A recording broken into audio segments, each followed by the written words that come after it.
आज जो मैं आपको स्टोरी बताने जा रहा हूँ वो रस्किन बॉन्ड की द चेरी ट्री है। रस्किन बॉन्ड को शॉर्ट स्टोरी राइटर के नाम से जाना जाता है। ये बच्चों के लिए छोटी छोटी कहानियाँ लिखते हैं। ये स्टोरी है राकेश के बारे में।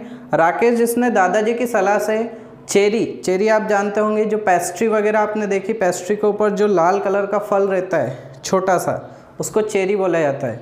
राकेश जो कि 6 साल का लड़का था, उसने दादाजी की सलाह से उस फल चेरी का जो फल रहता है उसका एक बीज बोया और वो पेड़ के रूप में बढ़ा। और पेड़ बनने तक उसने क्या क्या मुसीबत का सामना किया और किस तरह वो अच्छे से निखर के खिल के बाहर आया, पेड़ बना, उसकी ये स्टोरी है द चेरी ट्री। पूरे पेड़ के बारे में ये कहानी है। ठीक है, तो मैं समरी स्टार्ट करता हूँ, ध्यान से देखिए। When Raki was a boy of 6, जब राकी 6 साल का लड़का था, he walked home eating cherries. 6 साल का लड़का राकी चेरी खाता खाता घर जा रहा था। They were little sweet and little sour, वे थोड़ी सी मीठी और थोड़ी सी खट्टी थी। बट स्मॉल एंड रेड, लेकिन छोटी छोटी थी वो और लाल थी। विच हैड कम, कहाँ से आई थी ये? Which had come from Kashmir valley, ये कश्मीर की घाटियों से आई थी। जो चेरीज थी वो कहाँ से आई थी? कश्मीर की घाटियों से। सच ट्रीज प्रोड्यूसिंग चेरी, ऐसे पेड़ जिनमें चेरीज लगे, were not found in the locality of Rakesh. Rakesh की लोकेलिटी में, राकेश जहाँ रहता था उस स्थान पे ऐसे पेड़ नहीं पाए जाते थे। ठीक है, तो ये कहाँ से आई थी? कश्मीर वैली से आई थी। आगे लिखा है when Rakesh reached his cottage, जब राकेश अपने घर पहुंचा, there were only 3 cherries left with him, उसके पास केवल 3 चेरी बची थी। सारी खाता खाता वो घर गया और बची कितनी? केवल 3। अब क्या किया देखो, 3 में से भी उसने क्या किया? He gave 1 to his grandfather, उसने एक दादाजी को दी, 3 में से एक दादाजी को दी। एंड एट द रिमेनिंग 2, और बाकी की 2 वो खा गया। ठीक है, ही आस्क्ड हिज ग्रैंडफादर, उसने अपने दादाजी से पूछा अबाउट द चेरीज, उन चेरीज के बारे में पूछा। दादाजी से पूछा, दादाजी ये चेरीज क्या हमेशा मेरे साथ रहेंगी? क्या ये मेरे लिए लक्की साबित हो सकती? तो दादाजी ने क्या कहा? हिज ग्रैंडफादर टोल्ड हिम, उसके दादाजी ने उससे कहा, राकेश से कहा, दैट एवरीथिंग इज लक्की, हर एक चीज़ लक्की हो सकती है, इफ, यदि, दे आर प्लांटेड, यदि उन चीज़ों को बो दिया जाए। मतलब हमारे जीवन में हम जितने भी लोगों से हम मिलते हैं, अगर उनको हम संजो कर अपने साथ रखें, या जितनी भी चीज़ों से हम मिलते हैं, या जितनी भी चीज़ें हमसे मिलती है, अगर हम फ्यूचर के लिए उनको बचा के रखें तो हमारे लिए लक्की साबित हो सकती है। ठीक है, तो उसने पेड़ के बारे में बताया। दादाजी जो थे उन्होंने क्या बताया? पेड़ के बारे में, उस बीज के बारे में बताया कि ये लक्की साबित हो सकता है इफ़ दे आर प्लांटेड, अगर इन बीजों को आप बो दोगे तो ये लकी साबित होंगे आपके लिए। This made Rakesh to plant the cherry seed, इस वजह से राकेश को लगा कि मुझे चेरी का एक ये जो बीज है मेरे पास उसको बोना चाहिए। टू हैव, किस लिए बोना चाहिए?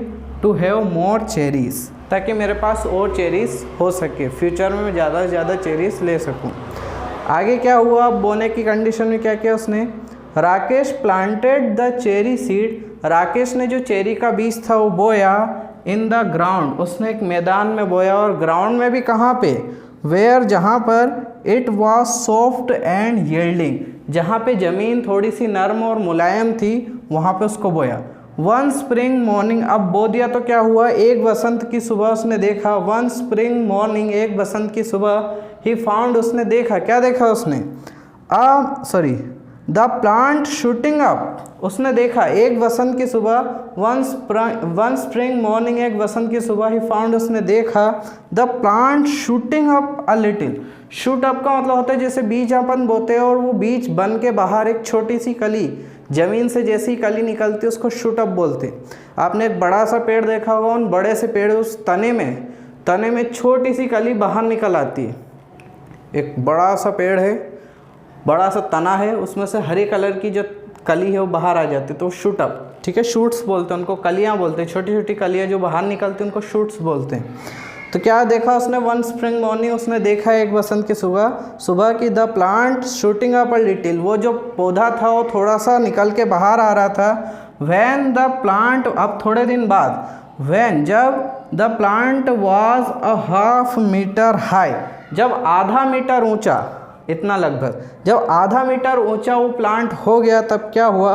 अ गॉड एंटर्ड द गार्डन, जिस गार्डन में उसने वो बीज बोया था, वो पौधा जब आधा मीटर ऊंचा हो गया तो गोट जो थी, एक बकरी जो थी, वो घुस गई गार्डन में।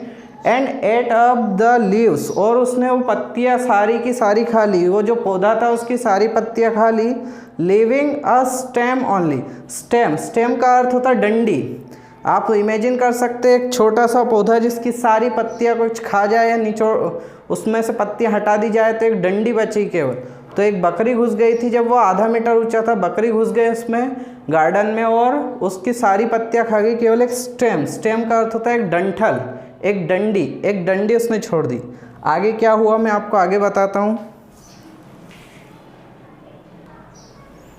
बकरी के खाने के बाद और जो डंठल बचा था उसके बाद, after the end of rainy season, जब वर्षा ऋतु आई और वर्षा ऋतु खत्म होने के बाद न्यू लीव्स अपीयर्ड, उस डंठल में ही, उस बचे हुए डंठल में ही नई पत्तियाँ आ गई। कब आ गई? After the end of rainy season, जैसे ही बारिश खत्म हुई उस डंठल में नई पत्तियाँ आ गई। अनफॉर्चुनेटली, लेकिन दुर्भाग्यवश, बदकिस्मती से क्या हुआ, अ वुमन, एक महिला जो कि क्या कर रही थी, वाइल कटिंग ग्रास, जो कि घास काट रही थी, उसने घास काटते काटते chopped the young tree again.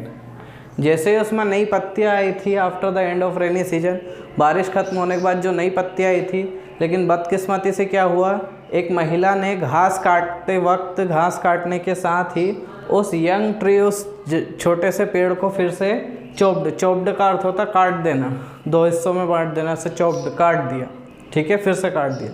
But लेकिन फॉर्चुनेटली, फॉर्चुनेटली का अर्थ होगा किस्मत से, लेकिन किस्मत से, भाग्य से, इट रिमेंड अ हाफ, वो आधा बच गया, आधा ही कटा, ऊपर ऊपर से आधा कट गया और आधा बच गया। इट रिमेंड, रिमेंड मतलब बच गया, अ हाफ, आधा बच गया। As the cherry tree did not like to die, जैसा कि वो जो चेरी ट्री लगी रहा था हमें कि वो जो चेरी ट्री है वो क्या करना चाहता है, डिड नॉट लाइक, उसे पसंद नहीं था या वो नहीं चाहता था, टू डाई, मरना नहीं चाहता था। वो चेरी ट्री खत्म नहीं होना चाहता था, वो जो पौधा था चेरी का वो खत्म नहीं होना चाहता था। क्या हुआ? इट स्प्राउटेड, स्प्राउट का अर्थ होता है खिल उठना, बिल्कुल एक तरह से बढ़ना, ठीक है, जैसे छोटा सा पौधा रहता है वो क्या होता है, बढ़ जाते हैं एकदम से, तो इट स्प्राउटेड, ये स्प्राउट हो गया, खिल उठा, अगेन, फिर से ये बढ़ गया। नाउ, अब it had many shoots, shoots का अर्थ होता है, अभी मैंने बताया था आपको इससे पहले कि शूट का अर्थ होता है कलियाँ।